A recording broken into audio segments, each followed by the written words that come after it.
travers les renseignements, le service régional de la police judiciaire des Hauts-Bassins a eu vent de l'existence d'une usine clandestine de production de faux gasoil à base d'huile de vidange usée allègrement dans la commune de Bobo-Dioulasso. Alors, fort de cette information, une équipe d'enquête est aussitôt dépêchée sur les lieux aux fins de vérification. Sur place, les enquêteurs ont découvert une enceinte abritant quelques machines semi-industrielles en pleine production, 2 citernes pleines, 3 cuves enfouis et des sacs remplis de diverses autres matières. 4 personnes sont interpellées sur place, parmi lesquelles se trouvent 2 expatriés, à savoir le chef d'usine et son directeur de production. Après constatation, perquisition et inventaire effectués, alors les installations ont été scellées et les 2 citernes ont été saisies pour les besoins de l'enquête sur ordre du procureur du Faso.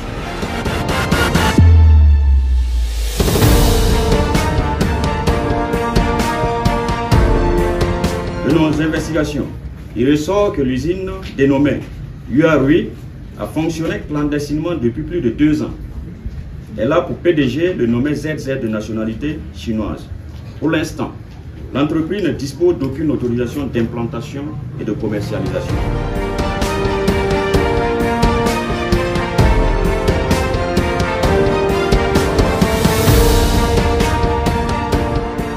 Le mode opératoire consistait dans un premier temps à récolter les huiles de vidange usagées, puis ces huiles sont recyclées, rajoutées à d'autres produits tels que la soude caustique et l'acide sulfurique pour avoir le produit fini semblable à du gasoil. En effet, dans leur processus, le nommé TM, qui est détenteur d'un numéro IFU et PDG d'une société de la place, se charge de fournir la matière première et il est également chargé d'écouler une partie de la production sur le marché en passant par les grossistes. À cet effet, pour chaque citerne chargée, il produisait une facture au nom de son entreprise avec mention huile de vidange traitée. Cette facture était remise aux conducteurs pour leur permettre de franchir les différents postes de contrôle jusqu'au lieu de dépotage à quelques encablures du grand marché de Bobo-Dioulasso. Après cette étape donc, le sieur Bébé, qui est un commerçant, est chargé d'écouler le produit sur le marché.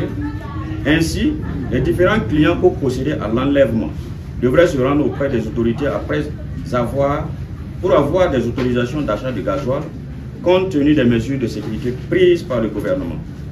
Une fois ces autorisations acquises, ils s'y rendent pour le ravitaillement. Et c'est ainsi que le produit est écoulé sur le marché. Aussi, pour contourner certaines taxes, car l'usine clandestine étant la propriété d'un expatrié, un certain BZ en fuite aurait proposé d'établir des documents pour couvrir cette activité illicite. En effet, cela consistait à se faire établir des documents dont l'objet serait la production d'huile recyclée. Ces documents devraient être établis en son nom propre, sous prétexte que le coût des taxes pour l'implantation d'une usine est plus élevé lorsqu'il s'agit d'un expatrié. Sauf qu'en lieu et place de la production d'huile recyclée, c'est du gasoil qui est produit. Du reste, Bébé nous confie qu'il s'est rabattu à cette usine pour ne pas perdre ses clients. En effet, ne respectant pas les normes édictées et n'ayant pas de station-service, il ne peut pas être ravitaillé par la Sonabi en tant que commercial. Alors pour conserver ses clients, il a décidé de se ravitailler auprès de la dite usine clandestine.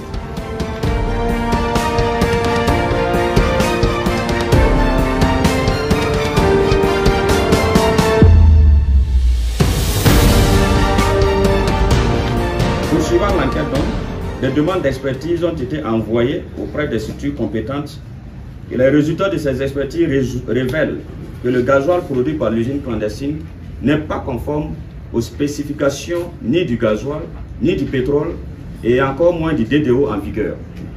Par conséquent, impropre à la consommation. Aussi, sa production ne respecte aucune règle en matière d'hygiène sanitaire et environnementale. Notons que l'usine aurait une capacité de production mensuelle comprise entre 30 000 et 50 000 litres au regard des statistiques énumérées par les présumés auteurs. avec un revenu mensuel compris entre 5 millions à 6 millions de francs CFA. Le prix de litre à l'usine est de 510 francs. Il est revendu au nommé bébé au prix de 550 francs et ce dernier le revend au client au prix de 650 francs.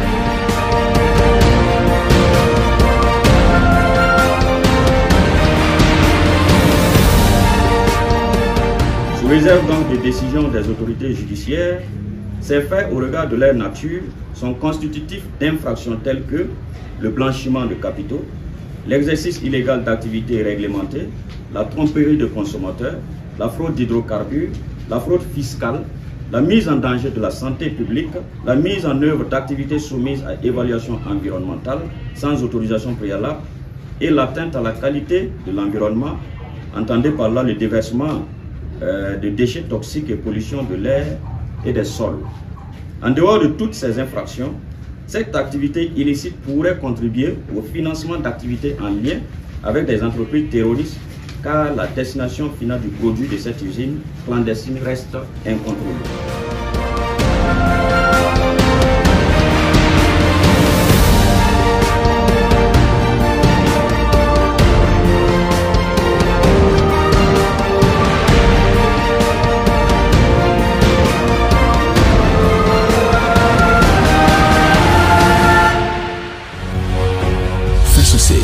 Une autre facette de l'information au Burkina Faso.